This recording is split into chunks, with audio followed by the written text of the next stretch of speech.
Welcome to Let's Talk About Life, a podcast brought to you by Lifebanc, the organ, eye, and tissue recovery agency in Northeast Ohio. Donation can be a complicated subject, but it is really all about life. So spend a few minutes as we unravel the complexities of donation. So come on, let's talk about life. May is always a bittersweet time for me. With Mother's Day fast approaching, I get a little melancholy, to be honest. I've lost my mom, a couple of sisters, and several aunts who were really motherly role models. The day is also a reminder that I don't have children of my own. Now, I'm not complaining because I have many nieces and nephews in my life who I love dearly and have really become surrogate children for me. But the day doesn't pass without me thinking of my own sweet baby-to-be and what could have been. Hi, you're listening to episode 99 of Let's Talk About Life. I'm your host, Colleen Gerber, kidney recipient and Lifebanc staff member. I don't usually talk about how we discovered my kidneys were failing, but it was through a pregnancy ultrasound. The pregnancy never progressed, and I was swept into a whirlwind of tests, doctors, dialysis, and finally transplant. I don't share this for sympathy, but as a testimony that there is purpose and reason for all circumstances. For example, the child I never had saved my life because that's how we discovered the serious situation with my kidneys. Our guest on this episode is someone who intimately understands finding reason and purpose in loss. Rose and her husband, Chuck, experienced one of the greatest losses anyone can, and that's the passing of an infant shortly after birth. Rose Vinci is an author, coach, and speaker. She's married to her husband, Chuck, and is the mom of Bodhi, Glory, and Basking, who is already 2 years old. We reconnected with the Vinci family recently when they attended a shadow box unveiling for their daughter, Glory. The shadow boxes are located in the Lifebanc conference room and are a beautiful reason why our mission is so important to so many. Rose, thanks so much for sharing your story and reconnecting with us. In 2016, you were the mom to Bodhi and excited to learn that you were pregnant a second time. What was life like back then? It was a beautiful time. It was the best of times. The best was yet to come in our hearts and our minds. And we lived in the Outer Banks of North Carolina. We lived on Hatteras Island. And we were excited to have another pregnancy and bring another beautiful baby into our family. Bodhi was 2. I even told him before I told Chuck. I mean, I knew he wouldn't really fully understand it, but I wanted to make sure that I was pregnant before I shared it with Chuck. And, we were living a beautiful beach life, happy to extend our family and grow it. And it was a blessing. And how wonderful that sounds. And how was your pregnancy? Did it feel like when you were pregnant with Bodhi, or how was that? It's funny that you ask that because I don't think I've ever said this in a live podcast or in any of my public speaking. I had a feeling something wasn't right from the minute I took the pregnancy tests. I actually remember taking multiples to make sure I was still pregnant, like from one day to the next. And before I even told Chuck, I think I had taken 3. I never spoke that out loud. That's kind of ominous, like, oh, I think something doesn't feel right. Mama's intuition and instincts, but maybe a foreshadowing that I knew something was about to come. I think it was at 16 weeks you went in for a routine ultrasound? Yeah, just a routine ultrasound. And we had already had a routine ultrasound before that. So we had gone in and I had Bodhi with me. I had a friend with me because Chuck couldn't get off work. And, they were ultrasounding my stomach and being very, very vague. I mean, it's already a dark room. It's already kind of eerie. You want them to say all these things like, there's her hands, there's her arms, there's her legs. And I could see them on the screen, but she wasn't saying much. And I really felt I was digging deep. I was digging deep for peace and praying because I just felt like she was acting weird. And it was shortly after that she said, I'm gonna go get the doctor. And then I knew. And that gut feeling Yeah. to remain calm in that situation had to been really as a test of strength. Yeah, sometimes our kids bring out the best in us, right? Or they save us, like your story. And I do think Glory saved me in a lot of ways, but Bodhi was in the room. So I remember saying to myself, like, just keep calm. Like, you don't want to scare this little boy. So sometimes they make us dig deep for that grit and strength. Yeah, I understand that. I do. What was the diagnosis then? So she came in the room and she actually had said the diagnosis, which was a foreign language to me. It was Encephaly, which is in the family of spina bifida. And I remember her distinctly saying fatal. And I'm thinking, no way. Are you sure? I'm like, she's not. Anything can be fixed, right? And I remember her also saying that babies with anencephaly can live in the womb, even up to birth, and grow and develop at a normal rate.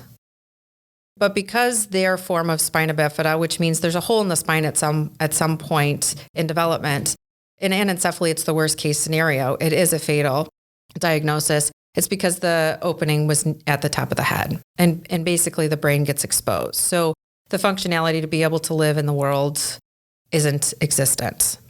And of course, we went for second opinions. We were believing for a miracle, and only to find out, they would say again, it's true. She has an encephaly. So at that point in time, you really had a decision to make. Yes. And do you carry this baby to term or not? Doctor had said, we need to act fast. You need to go see the specialist. You need to get your second opinions because you have a very short window in which you will terminate. And I don't even know that there was another option kind of suggested. My friend that was with me in the hospital room, and we got in the car and she looked at me and she's like, that's it? And I said, oh no, that's not for me. So when we talk about, the decision to carry to term, we can say all these ingredients that make up the decisions we make. Our faith walk, our spiritual walk, our instincts, our intuitions. It wasn't a decision when it came to carrying Glory. It was my instincts and intuition. I was carrying her. As long as I could have her here with me, that's what I would do. And how did Chuck react? How did he feel? He felt a little different, but his perspective came from protecting me. And he was very worried, like, what if I was at a greater risk because of her diagnosis? But once the doctors were able to eliminate that, he felt comfortable. And thankfully, we didn't have to make that decision. And there's a lot of people out there that do have to make those tough decisions, that I was not going to be in any detriment to carry her to term. And we became very comfortable as a couple. Wow. With my decision. Yeah. Well, you have to be on the same page for that. Yeah. March 14th, 2017 was the day. Now, did you go into natural labor or was it induced or? I was induced. We planned it. There's a lot of reasons we planned Glory's delivery. One being there's a lot of people involved in her delivery. I think, first of all, the hospitals were watching because not a lot of families carry their babies to term that have a fatal diagnosis. So I think they really wanted to see what it looked like for a family to do this, that chose to do this, wanted to do this, was honoring and loving their child and embracing this journey. And we kind of knew that she was going to be eligible to be an organ donor.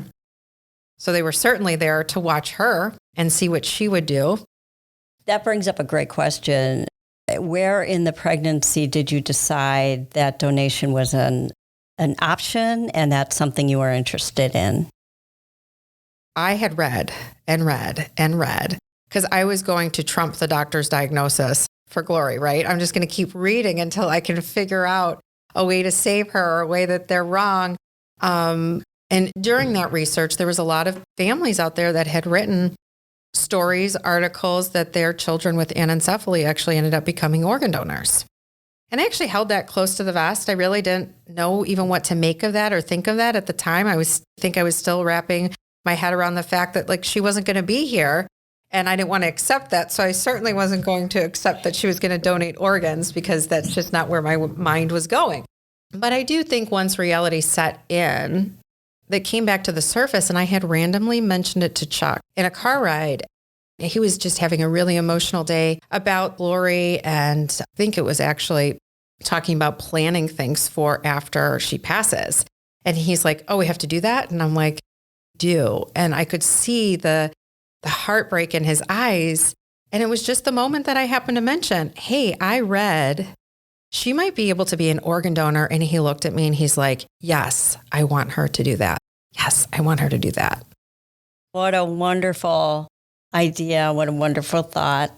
March 14, 2017 was the day Glory was born. Correct. And how was that for you? It was a beautiful day. She taught me so many things in such a short period of time. And I always say, she taught me more than any theologian or amazing scholar, and her feet never walked this planet. Because there's certain things that happen when you know time is limited, and there's certain things that happen when you know things are out of your control. And one of those was living in the moment.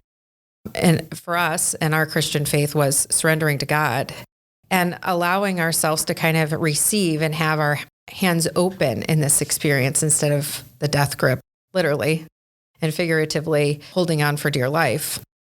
We didn't choose those things. I didn't choose those things because I had a very limited time with her. I didn't want to sit on the sidelines and be a victim. I wanted her to know that we've got this, whatever it looks like, I'm here for you. So that moment in the delivery room, I knew it was some of my last moments potentially with her, and I didn't know what it looked like. So it really was a celebration. We had aunts and uncles and grandparents and friends, lots of nurses, Lifebanc staff checking in, tons of nurses, tons of doctors witnessing, music playing. We ate lunch in the room. We welcomed everybody. The Cleveland Clinic is where we delivered her at Fairview. They gave us an extra room. My grandparents spent the night. I mean, it was full of love. It was amazing. Full of glory. And how long did she live post-birth? I was in active pushing when they couldn't sense her heartbeat. So by the time that she was delivered, we knew that she had passed. I remember my doctor actually looking at me when they couldn't find the heartbeat, and she kind of nodded, and I said, it's okay. And I grabbed her hand. And I meant it, because there was an overwhelming peace over me that was not from in me. It was definitely supernatural, because I think every part of my humanness wanted to scream and cry and be devastated and want more time. And everyone in the room felt that peace. People have come up to me and said they don't have words to explain it. And to me, I can only explain what I felt in that moment, which was if she couldn't be in my arms, there was nowhere else that I'd rather have her be than in God's arms. And it was just an overwhelming peace. That she was taken care of and Yes. she was okay. Yeah. Wow. Glory, in her short time here on earth, made such a huge impact. She was actually the very first neonatal organ donor at Fairview Hospital. She was able to donate her pancreas, several tissues, and blood, and a lot of that went for research. Correct. What did those gifts mean to you and your family? I didn't need Glory to be an organ donor for her life to have meaning and purpose. And I think for Chuck, it definitely gave him more purpose in this, but the perspective is different. I got to carry her. She lived in me. She kicked me. She caused me to stay up at night. She made me really fat and big and uncomfortable. And, we grew together, literally. I didn't need her to do anything for me to love her anymore or for her to make any more of an impact. For Chuck, though, I think it gave him a lot of comfort and purpose. So for me, I think in our family, we're excited for her. We're excited that our little girl did this little mighty thing. She was so tiny. I mean, she was full term, but she was still tiny. She did this work. She impacted the world. She showed people scientifically, spiritually, medically, and even just in a human aspect, like purpose and loss, purpose in everything. And it was amazing. It was amazing to watch her get to do this. Actually, it's funny that you bring that up too, because there's so many plans that go into place for organ donation, and we know them. And, there's timelines that need to be met. And I'm thinking, oh my gosh, when she comes out, like if she's breathing or I have moments or seconds or minutes, I'm not going to want her to rush off. Like we gotta prepare some time for me to just hold her. And I remember by the time she came out and they put her in my arms and I knew the clock was ticking for viability for organs, I was like, hurry up. You guys got to get going. You got to get her moving. You got to get her to her destination, because I just had that overwhelming peace. I held her and I knew that was part of her legacy and her mission, amongst many things that she did for us. But wow, I didn't want her to miss her deadlines because I wanted to selfishly hold her. How generous of you, but you're absolutely right. Where the clock is always ticking when it comes to donation. My gosh. You kind of mentioned it, but Glory has impacted you and your family beyond 2017 and that one day. She's with you every day. How has she impacted you all these years later? We think of her every day. We talk about her every day. We're so proud of her. She changed our lives forever. I mean, some of those spiritual things that we had to tap into that we never had to imagine we would tap into, like living in the moment. I mean, we say those things as humans, but to really do it and take every moment as precious and sacred. So carrying those things over, I know this is such a elementary example in comparison to the greatness of life and death. But I often think, if I could trust God with my daughter Glory, what can't I trust that can happen in life? If one of us loses a job or COVID comes, I'm thinking, no, we already did this. So there was this courage and this anthem and this surrender that happened in that experience with her. That's what we carry. That's what we really carry. This just tenacity and love for life and zest. And that was her gift to you. Yes, absolutely. Lori also inspired you to start your own business, Claritas Collective. Do you want to share about that and what that's all about? Well, thank you. I would love to. Yes. She inspired my business. I knew that I was going to share my story with the world before she was ever born, but I didn't know what that story would be. I knew pieces and parts of it, but she really gave the story the legs that it needed to go out into the world. So I was already a life coach and a business coach, and I had been for years. And something happened in the Glory experience, which was I compartmentalized my life. I was a life coach, and we worked on strategy and goal setting. And then we worked on the mind. And then, oftentimes we worked on the body. And I also learned how to perfect those things and improve those things. Well, I certainly haven't arrived. But with Glory, we overlaid the spiritual, and they all had to come together in one moment. And it really allowed me to create a platform for my coaching business and a replicatable process of how we don't compartmentalize all these sections of our lives. It is the mental, it is the physical, it is the spiritual, it is the emotional, and kind of coach from that platform. But in Claritas Collective, I also started writing and sharing the story. So last year, for the first time, I became a published author. And I was published in a book, a collaborative book called The Rising Sisterhood. And I actually tell a short version of our story with Glory. How awesome. How amazing. That's great. Thank you. That's great.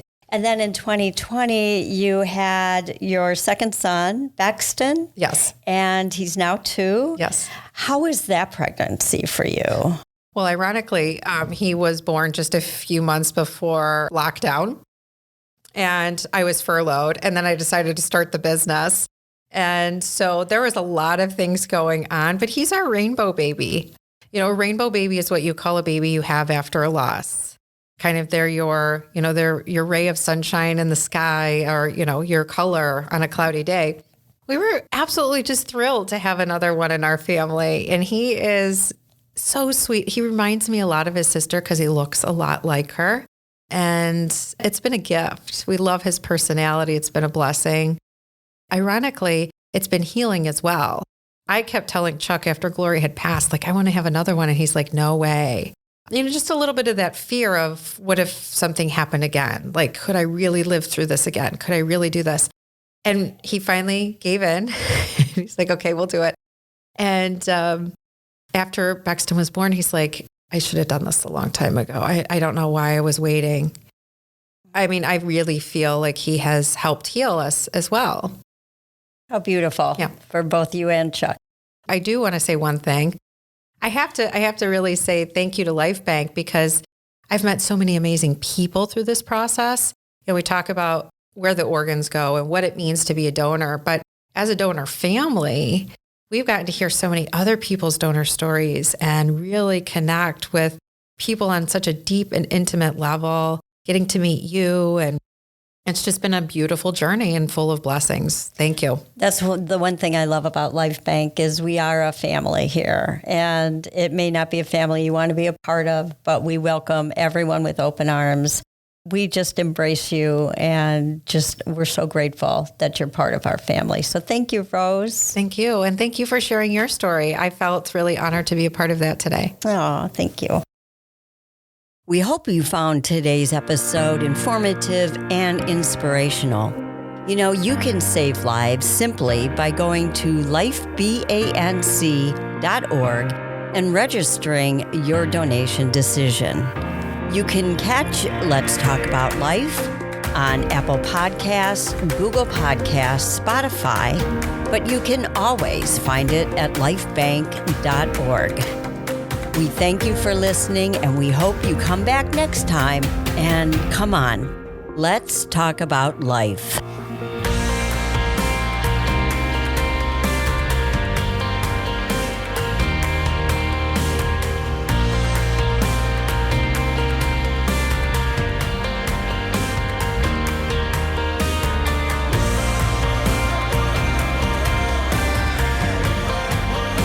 Thank you for listening to Let's Talk About Life.